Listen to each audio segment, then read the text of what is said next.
You're listening to episode number 33 of the Play Your Position podcast.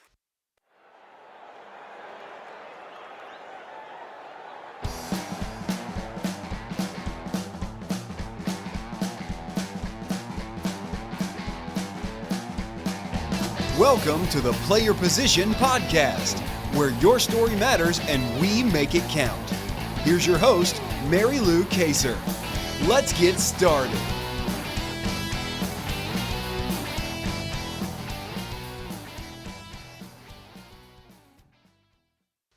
Kickoff, move the chains, and touchdowns. Welcome to the Play Your Position podcast, where each week another insightful conversation makes it into the end zone.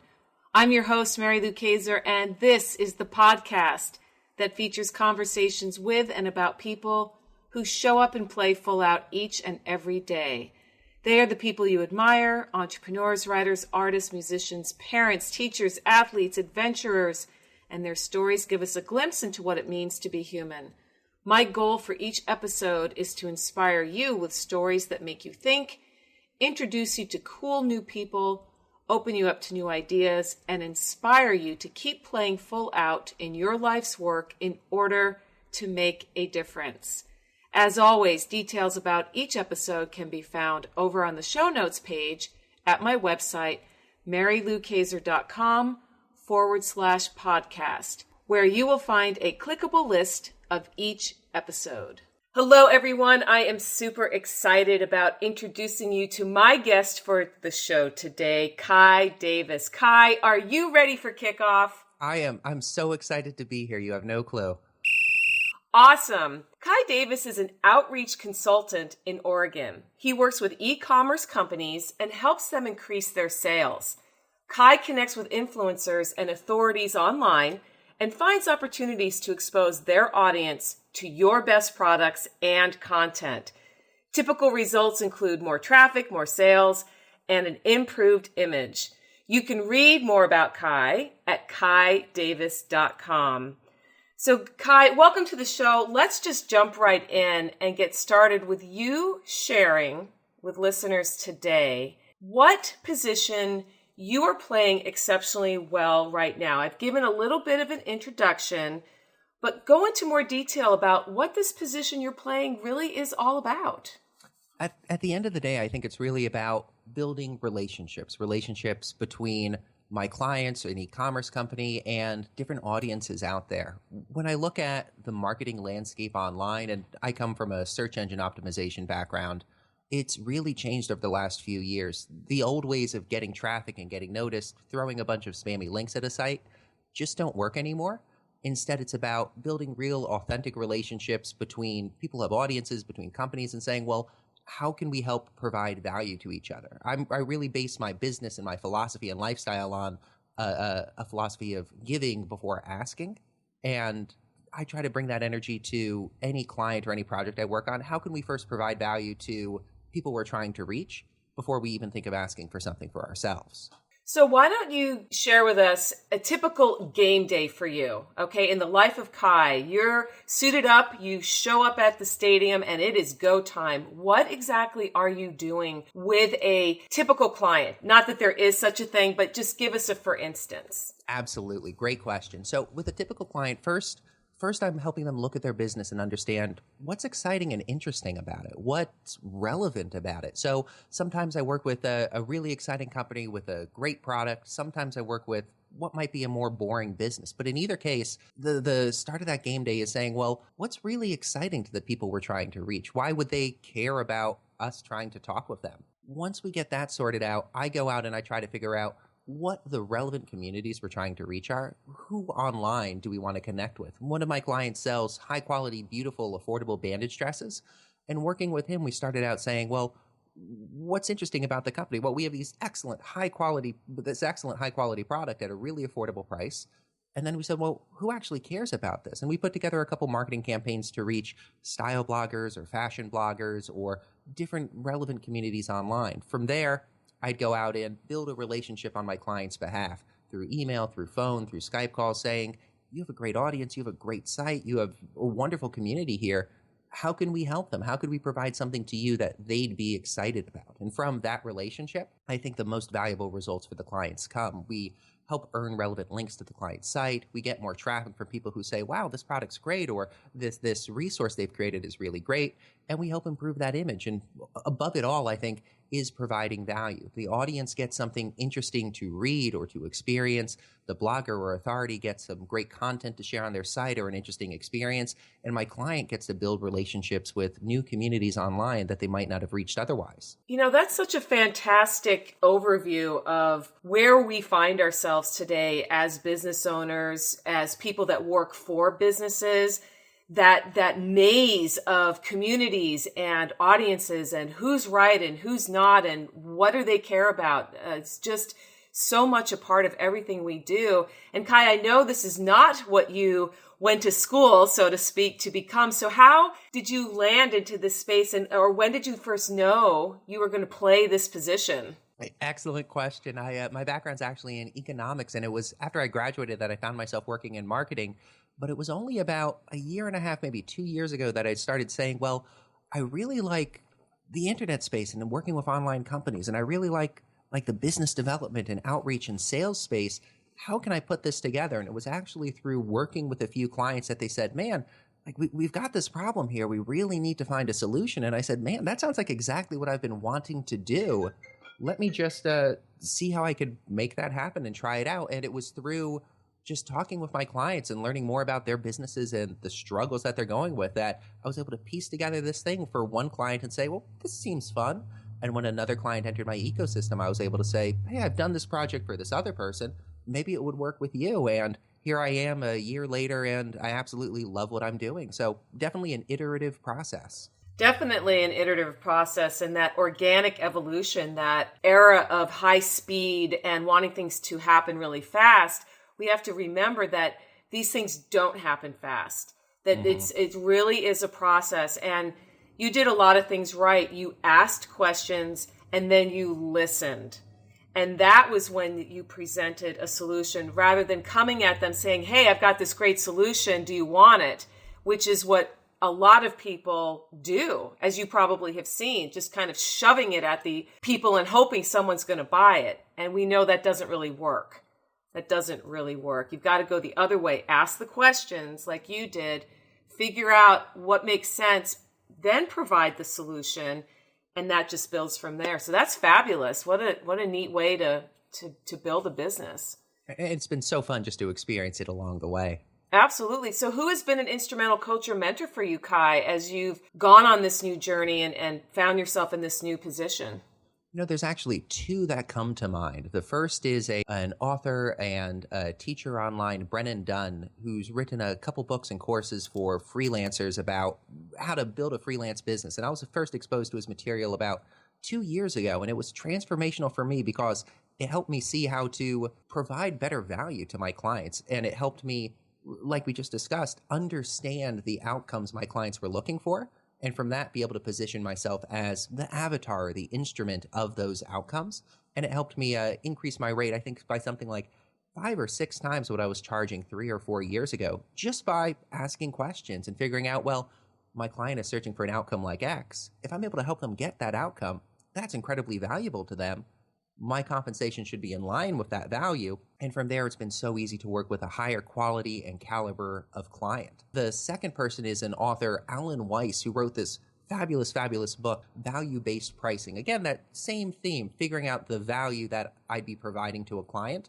I read his book about a year ago. It was $50 on Amazon, and no jokes, after reading that book, I was able to implement just a few key strategies in the proposals I sent out and how I dialogue with my clients. And that book put $10,000 in my pocket in that first year. Crazy, crazy return on investment. But both of those authors stand out in my mind as instrumental coaches or mentors in helping me better understand the problems my clients are trying to solve and figure out where the value is in their business. Okay, so listeners, Kai has just brought up something I think that is so important for all of us to remember.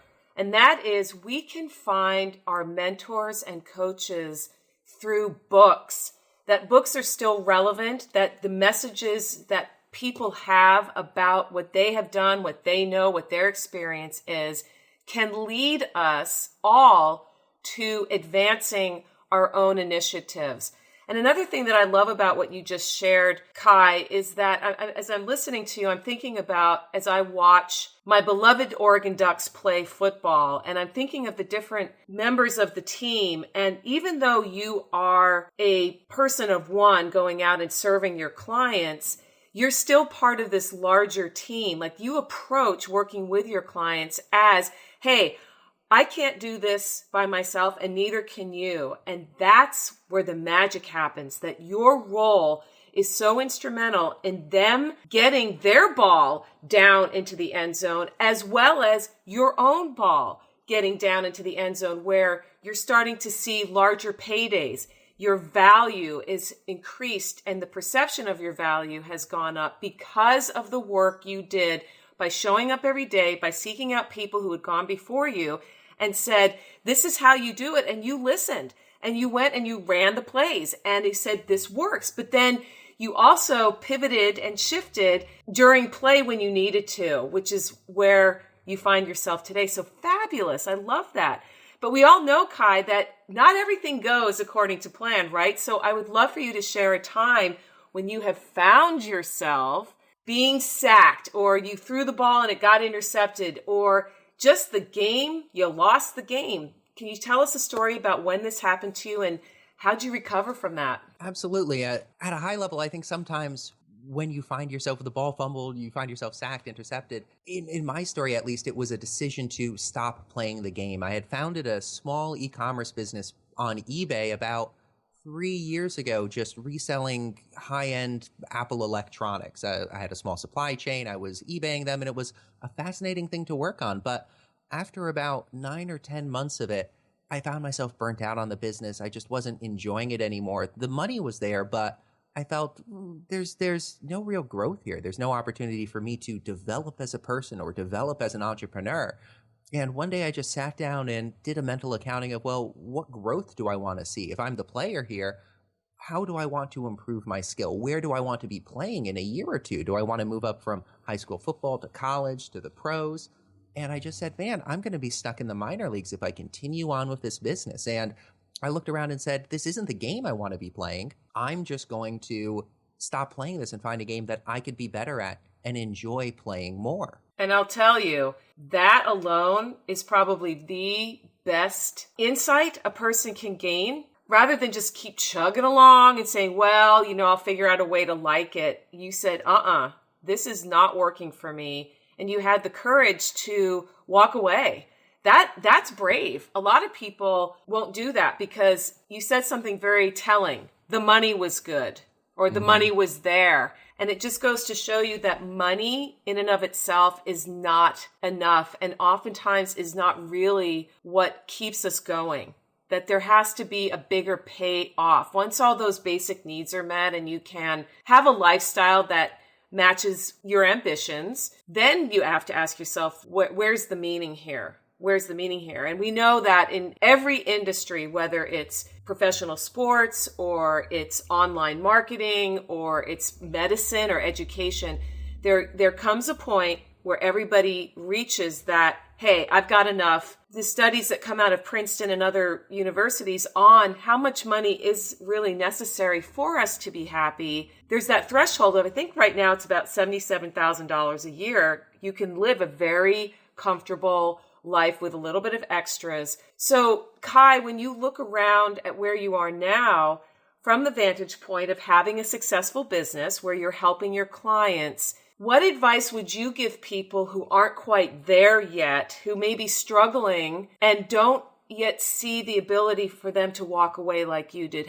What would you tell them? I'd say that there's always opportunities to change the situation you're in or to create more value, earn more money. It's easy to not see it when you're stuck in the middle of it. There's always the metaphor, the expression, can't see the forest for the trees.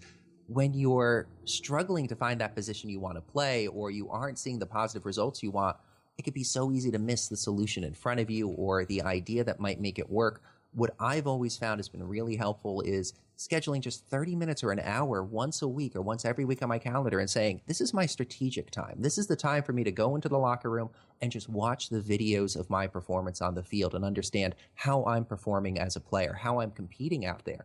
For me, that's just getting my notebook out and thinking about, well, what have I done over the past week, and how do those actions connect to my year or 2-year goals? And what else can I be doing to help me get closer to those 2-year goals? And sometimes just designating that time where you're not reading anything else, you're not working on a project, you're not interacting with your family or coworkers, and saying, this is time for me to figure out how I could be better at playing the position I'm in or get to the position I want to be, can be instrumental. Hand in hand with that, at the end of every year, I take maybe an hour every day for a week and just fill out my goals for the year. What do I want to accomplish? And that gives me a bit of a roadmap for the projects and the opportunities I pursue to get me closer to the position I want to play or help get that position I'm in to yield positive results. So just taking that time on the macro year-long level or the micro every week level to look at how you're performing and ask yourself, is this where I want to be? If not, what's one thing, just one small thing, one 10-minute task I could do this week to help me move 1 inch closer to where I do want to be, can yield instrumental results. I think Alan Weiss has a book or a philosophy, the 1% solution. If you're improving yourself by 1% every day, after 70 days, you've doubled your performance. Hand in hand with that, if you can just improve yourself by 1% today, just do one thing, clean up that dish, read that one page of a book, introduce yourself to one new person. After 70 days, how much further along the path will you be? How much closer to your ideal position will you be? That is exactly the kind of message we cannot hear enough. What you've just described is really the secret to high performance. You have set specific measurable goals, not only on a yearly basis, but then you take the time every week to sit down and reflect, a very important word, to reflect, go inside, think about where am I at? How am I measuring up to where I said I wanted to be, and being proactive about those changes that you can make. And that 1% is so powerful. And yet, again, culturally, we buy into this, well, if it can't be this big dramatic change, then forget it. I'm not going to do anything about it. Yet research shows, and personal experience through people like yourself, and I know I've experienced this as well, shows that if you just make that commitment and make a decision to check in with yourself, keep those measurements. That's the key. You got to measure. You can't just put it out there and then expect it's going to happen. You really do have to look at it on a regular basis and then figure out, am I still going down the path that I want to go down? So thank you for describing your system. I don't think we can hear that enough and be reminded of how important it is to literally sit down with your calendar, whether it's paper or digital, and schedule in that time where you check in with yourself every week or every 2 weeks. I think every week that I would vote for that. I think 2 weeks is too long. I think you have to do it weekly and make a date with yourself, just like you would to work out or to go out with your significant other or see friends or whatnot. Just that calendar can be our friend. But it's a training thing, isn't it? I mean, have you always been like that, or did you have to teach yourself that?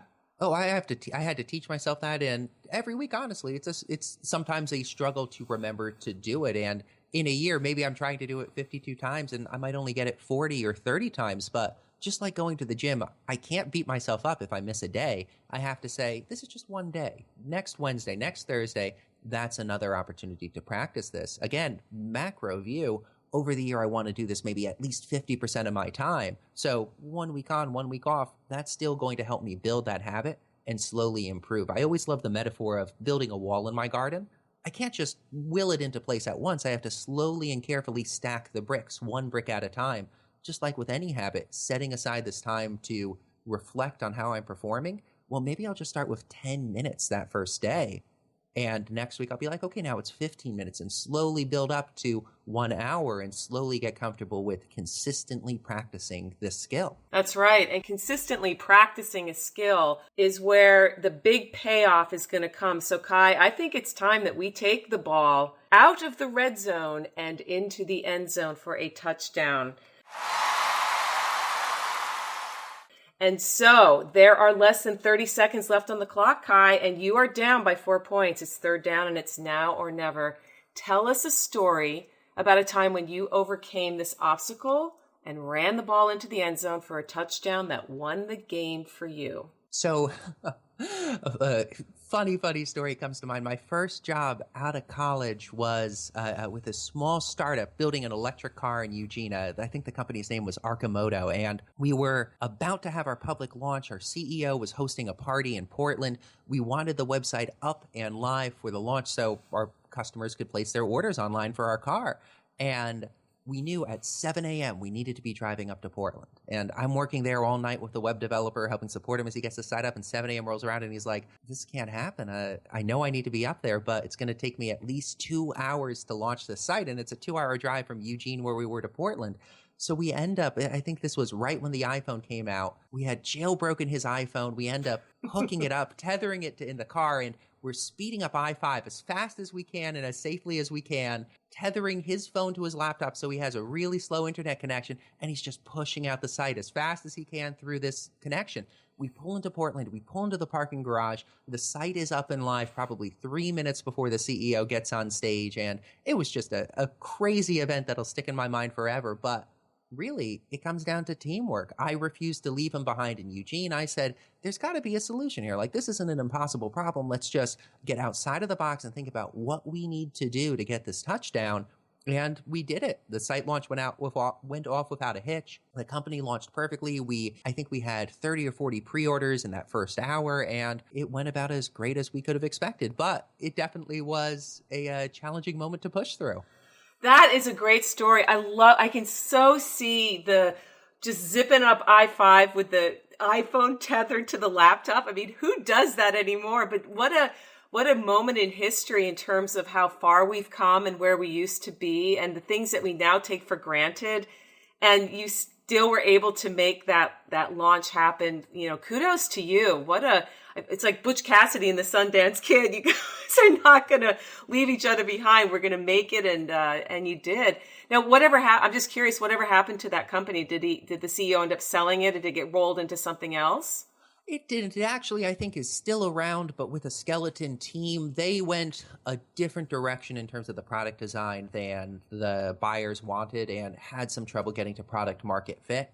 And I think just the entire ecosystem of electric vehicles changed around them, and it's still around, and I'm not sure what direction it's going to take, but it didn't get acquired, and it didn't get a larger launch. Yeah, it's just in a holding pattern because we're still in the infancy of electric cars. So who knows? You know, they may regroup at some point, obviously have the vision. And we're thinking long term in terms of green energy and how to keep the planet more livable, you know, and are less dependent on fossil fuels. So regardless, it's a testament to your commitment to teamwork and showing up and getting things done. So again, congratulations. I love that story. So as we come to the end of our show today, Kai, I always ask my guests to share 1 to 3 key offensive strategies that are straight out of the Kai Davis playbook that listeners could implement right away to move the chains of their lives and or businesses forward. What would those be? I think we've already covered the first one, just setting aside time to study how you're performing in the weekly self-strategy session and understand, well, am I where I want to be and what can I do to improve my game, improve my skill on the field? The second one I'd say is just charge more. Even if you're self-employed, if you own a business, if you're an employee, there's always an opportunity to be compensated more in line with the value that you're providing. Employees discount how much they can negotiate or non-monetary things they can negotiate as part of their job. Maybe you can't get the raise, but you could get a gym membership or an extra week of vacation, things that improve your life. And freelancers and consultants and even agency owners are very hesitant to charge more because they're afraid of a client saying no. I have a colleague who for years was charging bottom dollar rates and so scared of, well, if I double my rate, what if I lose half my customers? And I just started shaking him one day and said, buddy, if you doubled your rate and lost half your customers, you're working less and making the same amount of money. Isn't that a win? Yeah. Those really are the two that come to mind. Taking time to reflect more on how you're performing and figure out how you could perform better, and looking around and seeing, well, what are the opportunities for me to charge more money? Just identifying the value you're providing as an employee, as a consultant, or as a business owner, and say, well, if I'm providing 100 units of value, I could still be charging 90 units of value, and all my clients get a great deal. They're getting 10 units for free. So why not just look around and better understand how you provide value, who's benefiting from what you're doing, and see, well, is there some surplus there? Is there some surplus that you could use to raise your rates and be better compensated for what you're providing? Yes, looking at opportunities for providing more value without giving away more of your time. That can be a huge win, huge win. So thank you for sharing that. 2 amazing and very realistic strategies that people can start doing right now. And Kai, speaking of people who may want to know more about how you can help them, what is the best way for them to connect with you online? Where are you hanging out these days? Great question. There's 3 great ways. They could read my articles about digital outreach marketing and search engine optimization on my website, kaidavis.com. That's KAIDAVIS.com. I have an Ask Me Anything page on there, and I invite any of your listeners or any of their friends, they have a question about marketing or consulting or business or any of the topics we touched on in this podcast, they could go to kaidavis.com/advice and ask me anything they want. It usually takes me 24 to 48 hours to respond, but there's, I think, 30 or so questions on there, and it's always a joy to get a chance to communicate with people through there. And the third avenue is a newsletter I send out every week or two with new articles or resources that I enjoy, and they could sign up for that at kaidavis.com/newsletter. Fantastic. So listeners, these links will be provided, of course, on the page over at marylouKaiser.com/Kai, again, KAI. You can get all those connections super easy from there.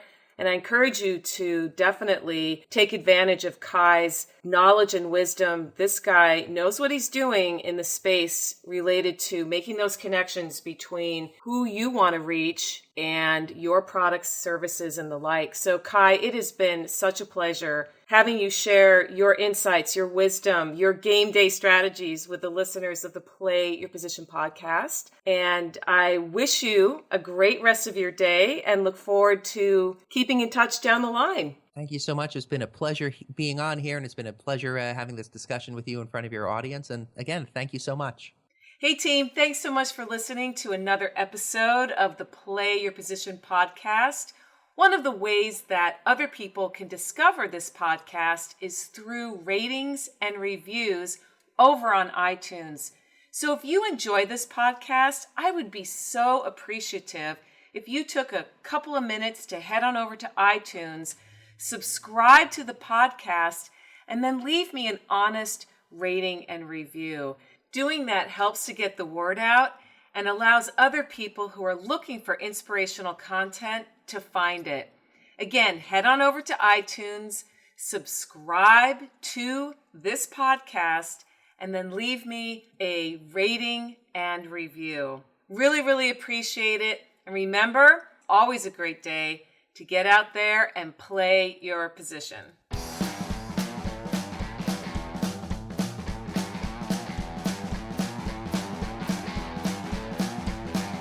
Thanks for listening to the Play Your Position podcast, where your story matters and we make it count at MaryLouKaiser.com.